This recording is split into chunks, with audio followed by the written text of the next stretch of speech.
Good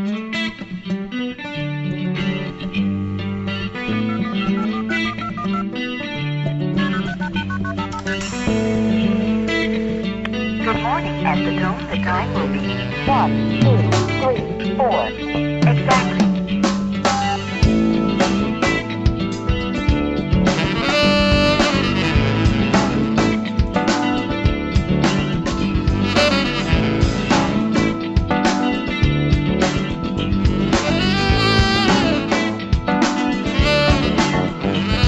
Woke up this morning without a warning. Words were still ringing in my head. It came, it seemed within my dream, a gentle voice, and this is what it said. Stop now, you got to stop and listen to what I say. Stop and feel that you've been missing. Welcome to the 100th Monkey Radio with Tom and Ramon. We are pre-recording this show tonight. It is February 25th, 2013. And, you know, Ramon, the energies and the way things have been going here the last few weeks, it's been a little bit of a roller coaster for me, but it's been mostly ups instead of downs. And, That's good. oh, yeah. I mean, my optimism slipped last week a little bit. I don't know what it was. The only thing I can say is that on the day that my optimism slipped and I got kind of doom and gloomy, the sun was blowing off all sorts of stuff. I think that was the day that there were 2 M flares, and it just, so I don't know what kind of connection that has, but I have a feeling that there's something there. Because I heard it from other people too, that those types of energies can definitely have an effect on our emotional body, at least. You know, the funny thing, yesterday afternoon here in Japan, I felt the alarms went off in the city. We have alarms that are earthquake alarms. Right. They went off. So whenever they go off, it's usually a big one. And I'm waiting for the big one, and the windows kind of rattle just a little bit, and then it stops. And I was like, oh, okay, that's, nothing exciting. And I asked my wife, and she said that it was pretty strong. Her office was shaking. And I barely felt anything over here. You guys I think your apartment's on shock absorbers or something. It's something, because it's been a few times where even like my mother-in-law's house would shake pretty strong, but I would either feel nothing or very little here. That's bizarre. I mean, I have a sneaking suspicion that it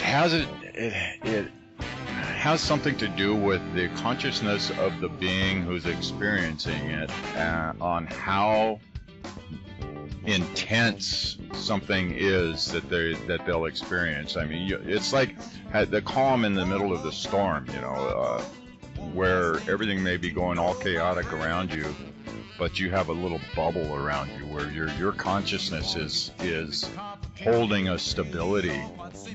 I don't know. Yeah. There's something there. I know there's something there. Didn't what's his name? The sleeping prophet, Edgar Cayce. Yeah. Didn't he say that the natural disasters has a lot to do with the human consciousness? So that would make a lot of sense. But it's something we can get into tonight. Oh, definitely. Let's see. So for those of you who listened before, the usual. You can find us on Facebook, Twitter, Tom's YouTube. Make sure you subscribe to it. If you scroll down, you have all the links and stuff like that. And let's see. Well, I want to encourage everybody out there to tell your friends, tell your neighbors. If you're talking to anybody about consciousness and stuff, life in general, and you see the spark in somebody, refer us to them. Say, hey, you got to check out the 100th Monkey Radio. Yeah. Spread the word. Spread the word. So, Coming up on the next shows, just to let you know, the next show will be John D. Riley. That'll be March 10th. And then after him, March 17th would be um, Angale Rose O'Grady. It should be talking on the Akashic Records. And later, March 24th, we'll have Dr. Bruce Lipton talking about spontaneous evolution, which what he talks about will coincide with our guests coming up. And let's see, coming up on the live show, make sure you catch us. That will be every Tuesday on True Frequency Radio. We have links to it at 5 p.m. Pacific time. We do the live show. So we're coming at you guys twice a week. So we have coming up, let's see, the next show would be William Brown. He talks all about molecular biology. Yes. Then we have Greg Sullivan. Talks a lot about the UFOs in Japan. And we'll have Kelly LaShaw and Perry Mills. You guys should know who they are. Yeah, good stuff. Good stuff. We've got a decent lineup coming up, so. So tonight, we're going to get right into this. We have Dr. William Tiller with us. He's a professor emeritus in the Department of Material Sciences and Engineering at Stanford University. He's the author of 4 groundbreaking books on psychoenergetic science, and as well as more than 150 published papers concerning unactualized human capabilities, opportunities, and adventures for all of us in the years ahead. These works have proven to be eye-openers for non-scientists and scientists, metaphysicians and physicians, students and teachers, and all people with a real interest in how science moves our world. For the first time, a rigorous experimental protocol is available that allows human qualities to meaningfully alter properties of physical materials via specific human intentions. A pioneer of psychoenergetics since the 1960s, Dr. Tiller has worked in private industry as well as a professor of material science at Stanford University for 30 years, continuing his psychoenergetics research. He currently directs the William A. Tiller Institute for Psychoenergetic Science in Arizona, and in his conventional science field, he has published over 250 scientific papers, 3 books, and holds several patents. His website is www.tiller.org. Dr. Tiller, welcome. Oh, welcome to the 100th Monkey Radio. Well, it's a pleasure to be with you. Good evening, gentlemen. So, Dr. Tiller, I would like to know what actually sparked your interest in the first place in things that are outside the box. Well, I've always thought of the things outside the box as being real and ultimately scientific, in spite of the fact that the Orthodox science community prefers to sweep them under the rug, because science seeks internal self-consistency, and our present Orthodox science is a science of distance time only, whereas nature functions on many, many bands of reality. And many of these, or some of these at least, are well outside of distance time. And the parapsychological studies that have been going on for the last 150 years are very viable, but they have been rejected by Orthodox science since they don't behave the way our normal Orthodox science does. Too bad, but that general community is stuck for now. So I noticed you said distance time, where most people say time and space. Well, I make it distance time. It's really space-time. And I mean, the point is it's a 4-dimensional structure because of Einstein's work. And basically relativistic forces curve space, and so that's where the space-time comes in. But it is, to break it down to the simpler classical kind of views, we're dealing with three dimensions of distance, at least in orthogonal coordinate systems, and one dimension of time. So there's four coordinates. And Einstein, in fact, to solve his relativistic equation, had to define time as an imaginary distance. So he was dealing with a four coordinate distance, one of which was mathematically imaginary. It just helped the equations be solved. Right. And of course, it functions in slower than light, electromagnetic light velocity. However, Cholesky in Russia a long time ago showed you can also solve the relativity equation in faster than light domain.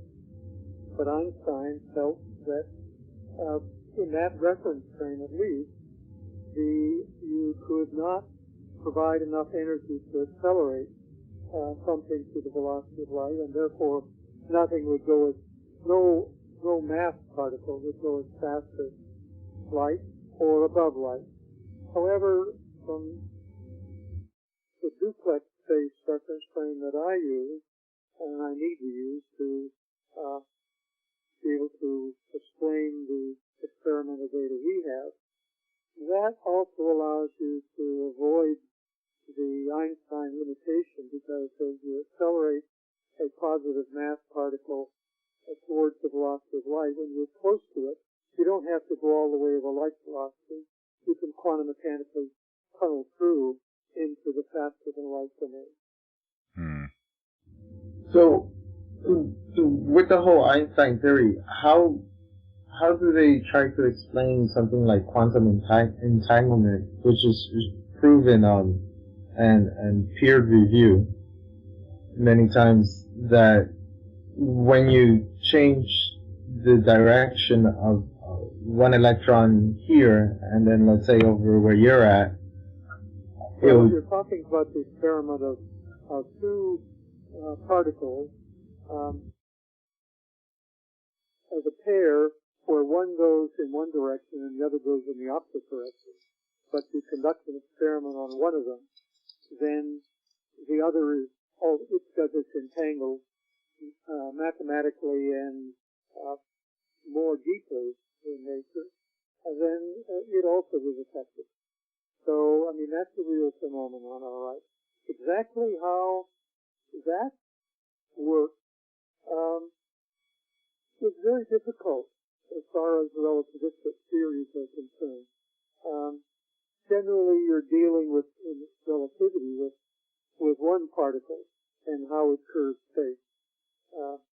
Orthodox science, for example, can't explain or doesn't have a ready explanation for dark matter or dark energy, nor can it rationalize why the planets at the outer envelope of the cosmos are accelerating away from each other rather than slowing down, as you would expect from normal gravitational thinking. So there are lots and lots of questions that are coming up in this day and age, which is very healthy. Oh, yeah. But there are explanations possible for those things which have been neglected by our Orthodox science community for quite some time, because they didn't like the flavor of that particular work, even though it merited a Nobel Prize for Paul Dirac back in the late 20s, early 30s. So is that extra flavor they don't quite like happen to be consciousness? No, it isn't. They Orthodox science doesn't deal with consciousness. It's not a part of the frame of reference of either quantum mechanics or relativity theory. Mostly people don't understand what consciousness is, so there's no easy explanation. I have one, which I'll tell you if it's but the dictionary says it's related to awareness. Well, awareness is part of it, but there's much, much more to it than that. So, again, it's an aspect of being stuck, because box, and they expect the natural phenomena to behave in a particular way. For example, we know that both mass, gravitational forces, they vary inversely with distance from a mass source or an electrical source. And the whole class of phenomena that we talk about as the standard model, they all relate and they're internally self-consistent. That is, that the forces and the energy are dependent upon distance, and they vary with time, so they're distance time dependent. However, the category of many of the cognitive functions discussed in paranormal phenomena, we'll call them paranormal phenomena, I happen to think they're quite normal, they seem to be independent of distance and independent of time, which is quite different. So instead of saying it doesn't exist in sleep, sand, or rug, I prefer that the Orthodox science community suggest that nature is bigger than they thought it was. This, of course, is the way Orthodox science began in the days of the theocrats. They said, nature is bigger than you think it is, and the sun and all the other planets don't go around the earth, it's the other way around. And so they showed these theocrats wrong back in the 1500s, from the days of Copernicus, right. Galileo, Newton, and all those good things. Hmm. So it seems that, and again, the theocrats had been in power so long that they developed great hubris. They didn't need to look at the experimental data to know that they were right. Well, that's how you get to be wrong. Right. When you don't look at the experimental data, truth is in the experimental data. That's called closing the lid on the box. Yes, exactly. So, anyway, it seems to be a very human kind of thing to often develop secrets about things you don't understand very deeply. Something that I've noticed within the material sciences that I personally kind of see as a fundamental flaw is that they measure and do everything from a static standpoint, and life is anything but static. Well, they don't really. There are lots of experiments that are done with dynamic systems and looking at dynamic processes, but the quantum mechanics and relativistic mechanics basically are not designed to deal with light and consciousness. Because if you look at quantum mechanics, that's what's called a second-order partial differential equation in distance time, and you can have functional dependence of distance time in that. And that's fine for the meat of humans or other animals, but it has no capability of dealing with the consciousness aspect and the cognitive function of humans. So there's a big gap there because humans are intimately dependent and related to emotion and mind and spirit. And if you don't like spirit, well, that's too bad. It can be taken certainly as a reasonable, a possibility, as an hypothesis waiting satisfactory explanation. But if you don't keep your mind open to these possibilities, then you're bound to end up in stuck. Because I think we're just waves crawling across the floor of the universe, and there is probably many, many, many things out there that we will uncover in the coming millennia. I definitely agree with that. We are just starting to scratch the surface of who and what we really are. I think that's right. Yeah. So, Dan.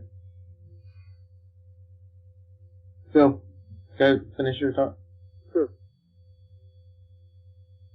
Oh, I was just gonna say that I find the whole aspect of our consciousness and how it affects the reality around us. How do you see it that our planet as a whole, the humanity as a whole, our consciousness, how do you see the effects it has on time and space or the sun? Well, I'm not. So the dilemma is the concept of time and space may be just part of the way our brain functions. That's possible. The issue of consciousness, to me, is the byproduct of spirit entering dense matter. And spirit can only, or appears, can only enter dense matter if we have built a lot of infrastructure into ourselves. Which, of course, when we grow up and go to school, we're trained to do that. We're trained in all kinds of ways. Besides athletics, that deals with the physical aspects of ourselves, the core physical aspects of ourselves. And we learn mathematics in school, we learn history, we learn languages, we learn all kinds of things that fit us for living on this planet, in this society, to be ultimately employed. And we develop relationships, all kinds of relationships, with respect to other humans, of course, and with respect to people in business. So we build infrastructure into ourselves, and that infrastructure has created information in us, which is sort of stored. So we develop information in the various levels of ourselves. There are many levels beyond the course of distance time, those aspects of nature. I call them, once we get in past the electromagnetic substances and the other members of the four fundamental forces, then we come to the physical vacuum. The physical vacuum seems to contain magnetic type substances. I call them the magnetic information waves. They appear to go faster than the velocity of electromagnetic light. The next one is the motion domain. This is very important in humans, but there are also energies. And each one of those energies I use in my modeling to allow things to go slower than light to interact with things that go faster than light. And of course, orthodox science wouldn't like that, but it's not a problem because they never read my work anyway. So, and then you go on to the mind level, which we know functions. It's a very important part of us, a very important part of nature. And we go on from that to the spirit level, etc. I tend to think we're all spirits, having a physical experience as we ride the river of life together. Spiritual parents left us in these bio-body suits and put us in this playpen that we call a universe or a cosmos in order to grow in coherence, in order to develop our gifts and intentionality, and in order to become what we were intended to become, which is co-creators with our spiritual parents. Now, I'm not talking about religion. I'm talking about a quality of nature called spirit. And it's in the domain that goes faster than light, because it functions in the physical vacuum, at a deep level in the physical vacuum, which means it's incredibly energetic. But if it's faster than light, then our cognitive system can't perceive it, and none of the instruments that science has developed can perceive it, because they're all based on the qualities of electromagnetism. So I think it's going to be interesting in the coming decades, because with the apparent discovery of a Higgs boson, it brings about a kind of closure of the standard matter. This is everything that goes slower than the velocity of light. And now the territory that's open for investigation is the faster than electromagnetic light domain. However, all the fields of orthodox science says are limited to the velocity of light. So they're going to have to get off the pot as soon to awaken to a new set of tools, because we run out of tools once you move from the slower than light to the faster than light domain to investigate. I mean, it's another great adventure. And certainly they're smart enough to figure out how to do that if they really set their mind to it. The dilemma is it's important to be willing to accept that nature is a little different, and maybe a lot different than they think it is. I think the one thing that I really noticed within myself and how I interact with the world around me is that I was not ever able to really comprehend or understand how my movement, when I say movement, I'm talking about both physically, spiritually, mentally, all my actions in this world had effects on the world around me until I started to really work on the inner Tom, work on getting myself centered, getting myself to where I could look in the mirror and see clearness there. And once I was able to really clean up who I was in my core, then all the understanding for how my words, my deeds had a direct effect on the world around me. I did the, I'm sure you're familiar with Dr. Emoto's rice experiment.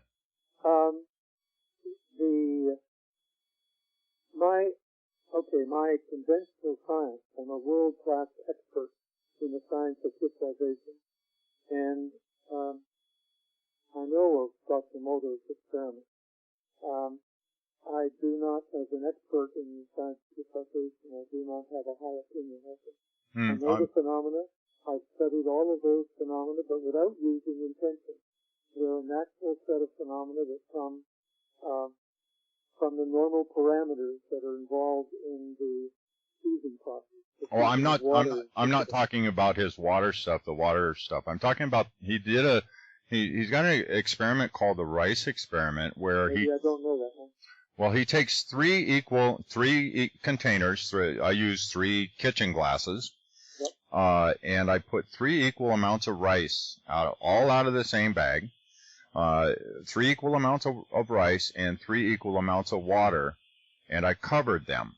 And on one of them I put love, one of them I put hate, and one I put ignore.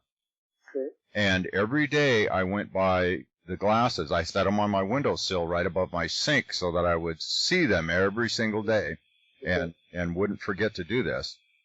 But I'd say to the love glass, oh, I love you. I just pour emotion, love, and into it. The hate, I would pour hate into it, and I would just ignore the third glass, and just to see the effects that I was having on it. And I was really startled after. It took about a little over 30 days, maybe 35, 40 days, to really see a significant difference in the 3 containers. But I noticed that the love, the one I was pouring that good emotion into, kept pristine much, much, much longer. The hate, it started to look a little peaked, a little, little mold growing in there. But the one I ignored, it was exponentially rotting. I mean, just going to town into the decay. Interesting. Well, it is very interesting, and I agree with those experiments. We should get those as a consistent with our intention host experiments. Because the human biofield, we all radiate what we are. And every organ, every moving electric charge emits electromagnetic energy.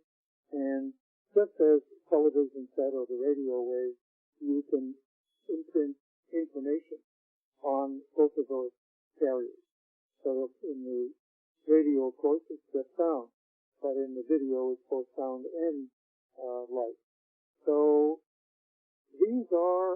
this is just a metaphor for the kinds of things that can be radiated from humans.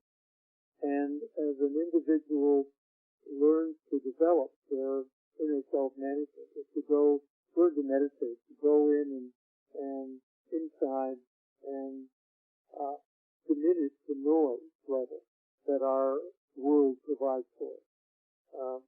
And the quieter you go, then the more you can access those signals deep within. And the more you practice, the more you become. You're building infrastructure into yourself, into the higher levels of yourself. That's how you become an adept. That's potentially how you become a master. And ultimately, that's how you become an avatar. So these are the pathways for all humans to do. And I'm saying that my definition of consciousness is that as you do those things within yourself, you're building in infrastructure. And when the infrastructure is developing, spirit enters you.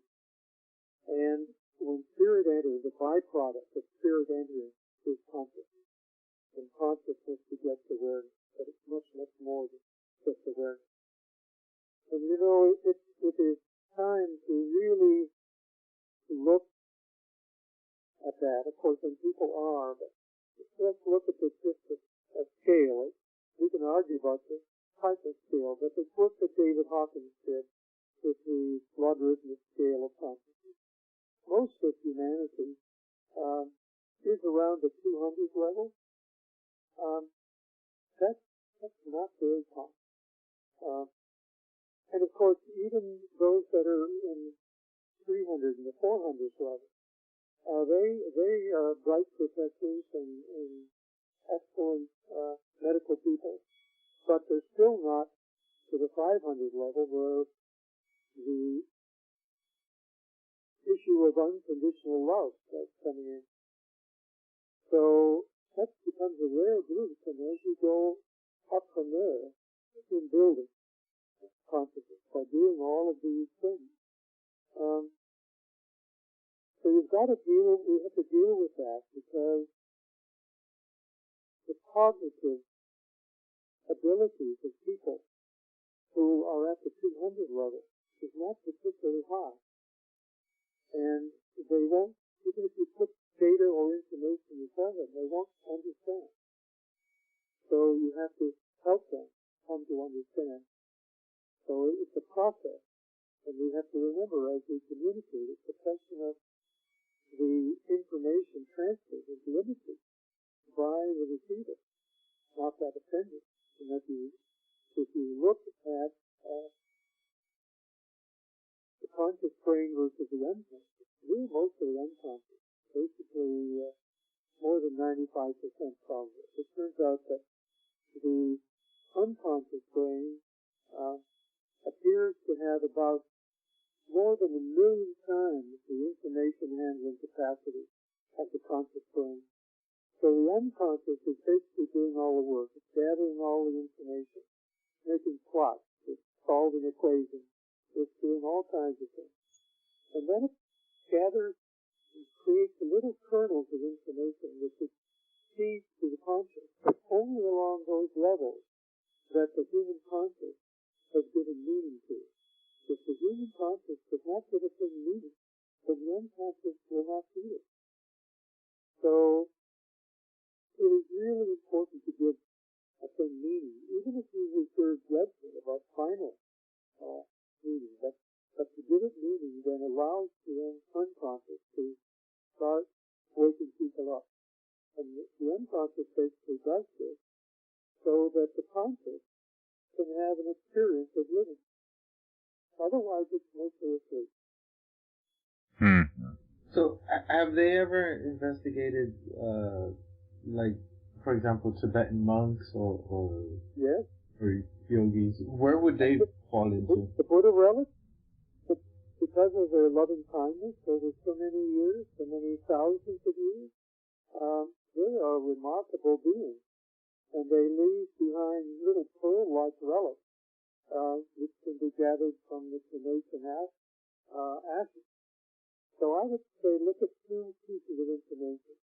One, and it goes back to this business of as you build yourself, as you build infrastructure into yourself, then you are creating some a high amount of information in yourself. You become an embodiment of that information and that spirit that comes in because of the infrastructure that's developed. Look at the information that's available on Yogananda. Okay, when he died, from this realm anyway,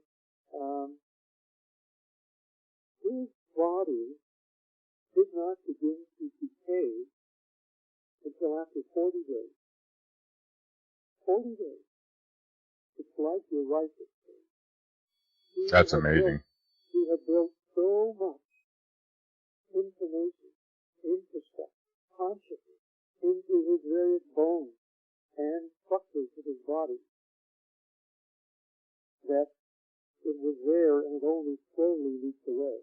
For example, in our intention host devices, we imprint them and they leak. There is no way of stopping this incredible ingredient that allows the slower and the faster than light stuff to interact with each other. And so we have to re-imprint them on about a 3-month cycle. So in that way, we can keep a metastable process active at a sort of peak level of function. What is this intention host device? It looks like a simple electronic circuit, and it is. But in my free white paper number 2, I give a circuit diagram and so on. But it doesn't function so much in D space. It functions in its reciprocal subspace. That is a higher level of reality outside of distance time. And so, when a good electrical engineer looks at the device, he says, it can't possibly work. Here, I'll fix it for you. And he fixes it so that it works in his knowledge. But it doesn't work to imprint an intention. We imprint from a deep meditative state a particular intention into one of those intention host devices. And when we switch it on in a room to create an experimental change, when we have a piece of equipment running with respect to that experiment, then the room has its internal state changed from our normal reality to another level of reality. And then because it's at another level of reality, it creates the conjugate of the material, the electrical material that we're trying to change. Whether it's water, or whether it's a liver enzyme, or whether it's a living system like a fruit fly larva. So we have been able to change the properties of many, many materials, and maintain them by re-imprinting them on this kind of a cycle. And we've also learned how to broadcast those intentions over very large distances and to change the health of people, etc. I've spent a lot of time on water myself. Okay. As far as what I do with it and what I'm putting into my body. Okay. I drink nothing but distilled water now, but I do intention That's not healthy for you. I do intention practices with it, and it to basically charge it. So, could you give me some examples of some of the results that you've had with water and what you've done? Let me give you an example. We create our own water, purer than you can get in the store. And our first intention was to increase the pH of the water by 1 full pH unit. That's a factor of 10 of the aqueous hydrogen ion concentration with no chemical addition. We have been successful in doing that. We could do 2 pHs, 2 units, 3 centigrade, etc. We also can take the same water and we can intend to reduce the pH by 1 pH unit with no chemical addition. Our measurement accuracy is 1/100th of a pH unit. Actually, plus or minus 1/100th of a pH unit. And we've been successful with that. So 1 pH unit is 23.6 millielectron volts. So when you're talking about 3 pH units, you in fact are making a change of about 70 millielectron volts. Very tangible, very measurable kind of system. So, and we can do it with any kind of water, whether it's very alkaline or quite acidic. So water is not a mystery. It's a very interesting substance. We can change the pH of water in a particular laboratory, well, actually, a particular room in a particular corner of a house in Berlin, Germany, so that we set up basically the system in that locale, an identical system in our own facility, and we also put an unimprinted device in both places, and then we imprint the one in patient as part of the intention statement to simultaneously broadcast it to the one in Berlin. And we have been able to do that, and their tracking of the pH in their system and we tracking the pH in our system, we find that they entangle. Wow, that's amazing. It's absolutely amazing. It's really a physics. It's just a different physics, that's all. So, do the people involved in these experiments, do they have any special training, or it's just like the average Joe off the street? Well, no, there are special things. I mean, basically, I use people who were very significant meditators. My wife and I have been meditating for 40 years. My two colleagues in the laboratory are city yoga practitioners for about 30 years. So people who can hold a meditation and hold an intent for an hour or so. But we have another piece that seems to happen, is that when we deeply meditate to imprint the device, we make connection with the unseen. And I'm convinced that the unseen, whom I look at as very advanced souls in the invisible. Okay? And they do the heavy lifting as far as I'm concerned. We do a big part, an important part, but that's those folks who protest. So, can any Joe do it? Well, in principle, yes, because we were in, we Joes at one point in time. But you work on yourself and you become more. You build infrastructure. And the more infrastructure you build, the more spirit enters, the easier it is to do it. It's just like building inferior muscles, just for the different kinds of substances. Yeah, I think our subtle energies are so much more profound and have so much more effect in the world around us than we are even close to becoming aware of. Yes, in fact, in our intentions, we are creating them not in our normal reality. I shouldn't say that. The thing is, we don't know how much it occurs in our normal reality because it turns out the statistics are governed by the Boltzmann constant. And that's a very small number, 10 to the minus 16. So the information content is very low, but in order to get the kind of results that we get, and we can do it with a living system as well as an inert system, we find the effect size is so large. I mean, p-values better than 0.01 part in 1,000 for random chance. And now, as I say, we can, well, I should mention one experiment first. It relates to a kind of entanglement. When we first imprinted it at the bottom, we set it about 100 meters from an unimprinted device, identical. Okay, electrical engineering-wise identical. And we turned them both off electrically. So nothing should happen, right? Wrong.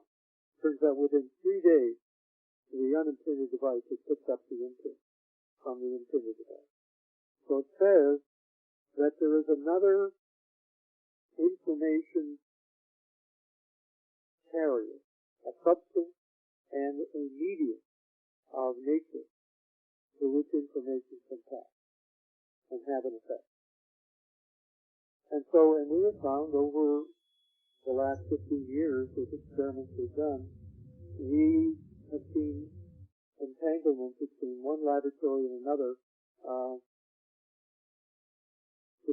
miles away, 2 miles away, 20 miles away, 6,000 miles away, etc. So, and now the entanglement in this case is not like quantum entanglement. Quantum entanglement occurs near absolute zero and they're very small objects. Our entanglement occurs at room temperature, and they're sometimes the size of a whole house, and it can be entangled over 5,000 or 6,000 miles. And now that we're broadcasting things to treat people anywhere in the world with this kind of this new kind of energy. We don't know quite what it is. Unified field. That's just a word. Okay? Yeah. I mean, the point is, when you plummet, we don't know what it is. We have been able to prove many things. I have had to postulate others. I call them working hypotheses. And when we don't really know, it's better to say we don't really know. Yeah. So, what are your okay, well, you just said you'd rather say you really don't know, but I'd kind of like to get your opinions or ideas or beliefs on the different states of reality and what they are. I can tell you what I think. So what answer after that? Absolutely. So, what are your ideas on the different states of reality? What are they? Oh, I see it. Well, in terms of, okay, again, we would go back to, let's say, David Hawkins' consciousness scale. There's the human domain. I mean, the average human is the level of consciousness is about 200 on that logarithm scale. The most accomplished people, they're in the 300s. And then there are some rare ones that get above 5. And then and these are the ones that cross the borders between where you sort of live in a condition of unconditional love for everything. And then you just keep growing in that. So, and now we talked earlier about Buddhists, advanced Buddhists, broadcasting loving kindness for their entire lifetime. And some attain, and usually it's through many lifetimes, being a real master. And those are the folks who make the intention before they pass to create relics out of their body mass when it's cremated. Now, if you're talking about aliens, which we call aliens, folks from other planets and stuff, they would have perhaps different shapes and kinds of biobody suits, because they need the souls are probably the same, but the biobody suits will be different because they'll be, it's like a diving bell that you use to go deep in the ocean. It's a foreign and strange environment with different parameters, so you've got to have that safety vehicle, and you have to have instruments that you can use to live in the environment, to do work in the environment, to explore. So I don't have any conscious first-hand experience about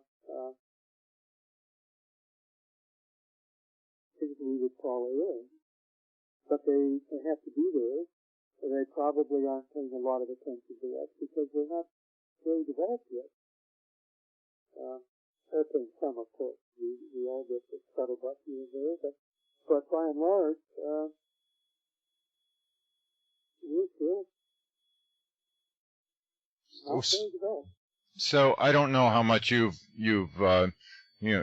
follow the what's known as the woo-woo world and all their different definitions of the different dimensions that we well, I use my own. You have to use other dimensions. You have to get outside of distance time for anything to get interesting. Right. So if you're going to talk about it, I have a model as which I described in my 3 white papers and in my book. And that's what I adhere to, and I try to prove things as I can as I go along. And I'll keep trying to do that. And I'll leave a good record for those who come behind, because ultimately, the Orthodox science community and the Orthodox medical community just adheres to the Orthodox science community, they will realize that they've gone about as far as they can go with that reference frame for studying nature. They'll be in the position of the theocrat and not able to make any serious statements. Now, they're good guys. They do good work. I'm not sure that it is helping humanity as much as I'd like it to. But if you take a fixed dogmatic view and aren't open to considering other possibilities, it's sort of as bad as organized religion. Yeah. Are you seeing a more and more crossover in the in the scientific community with the consciousness community? There is more of that. The dilemma is, unless a person is doing inner work, they're not building their consciousness. The scientific community and the medical community, these could be very bright, intelligent people. Doesn't mean that they automatically are really seriously conscious. I mean, big time conscious.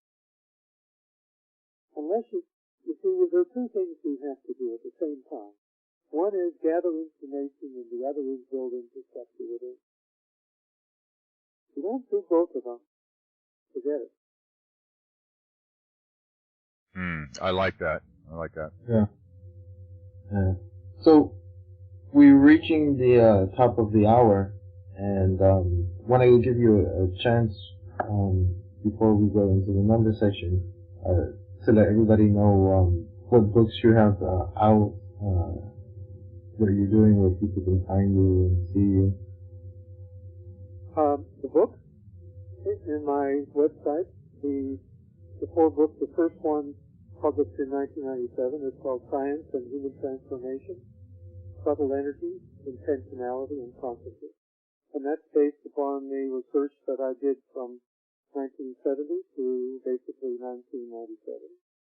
And then the second book, I received some funding, serious funding, at the end of the 1990s for 2 years. And out of that, I published a book called Conscious Acts of Creation, The Emergence of a New Physics.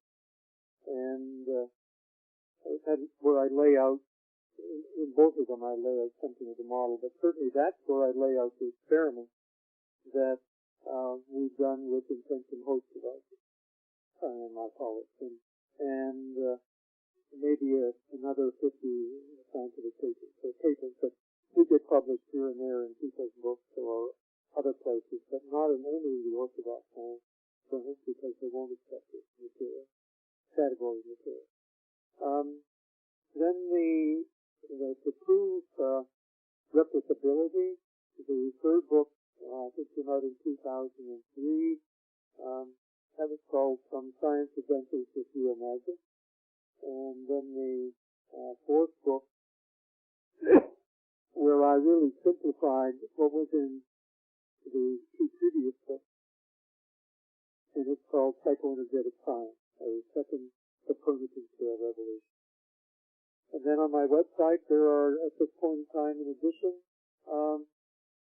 to these books and a couple of DVDs, there are 28 white papers. I'm just working on the 29th one now. And there are three white papers, so anybody can go to the website and print them out for themselves, or other kinds, whatever. So, is that what you wanted me to tell you about? Absolutely. Are you doing any speaking or lectures anymore?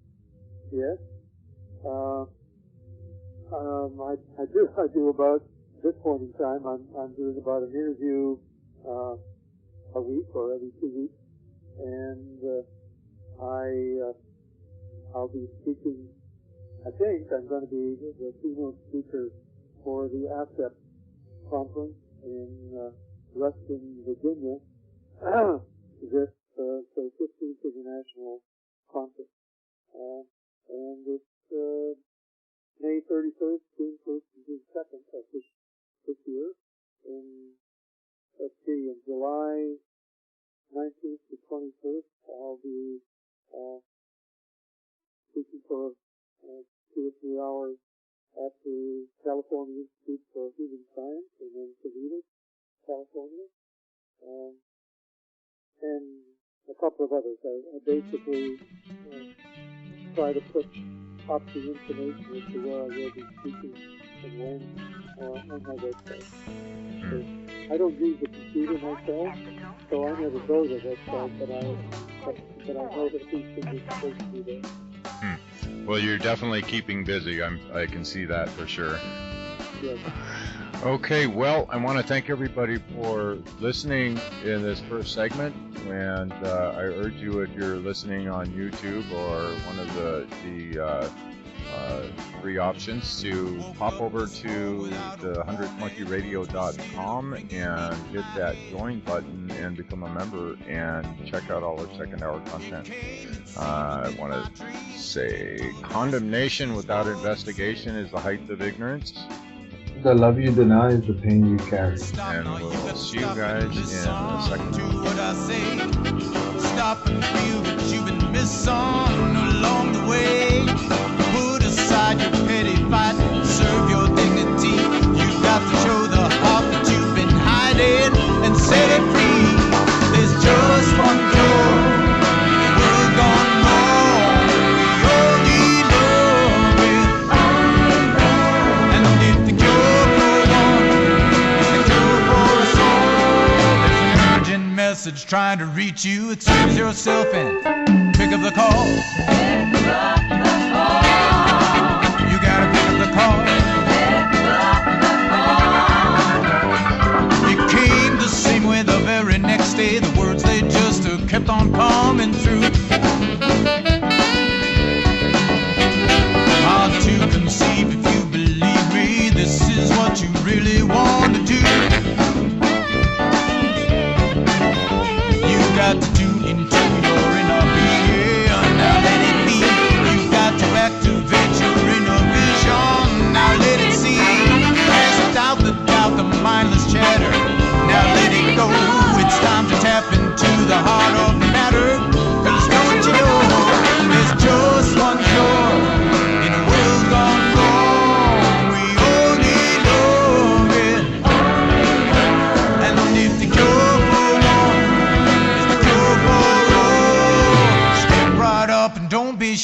excuse yourself and pick up the call.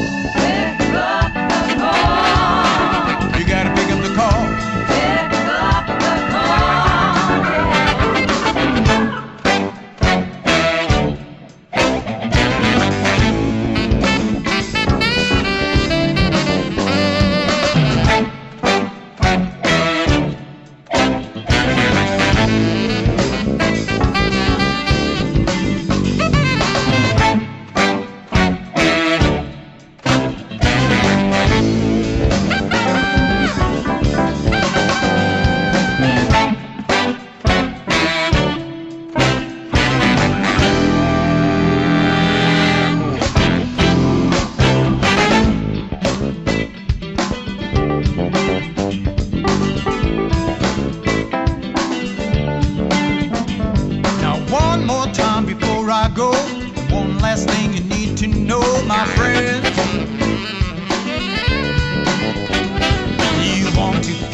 complicated, it's really all quite simple in the end. You got to tune into your inner being, now let it be. You got to activate your inner vision, now let it see. Cast out the doubt, the mindless chatter, now let it go. It's time to tap into the heart of the matter, 'cause don't you know, there's just one cure in a world gone wrong.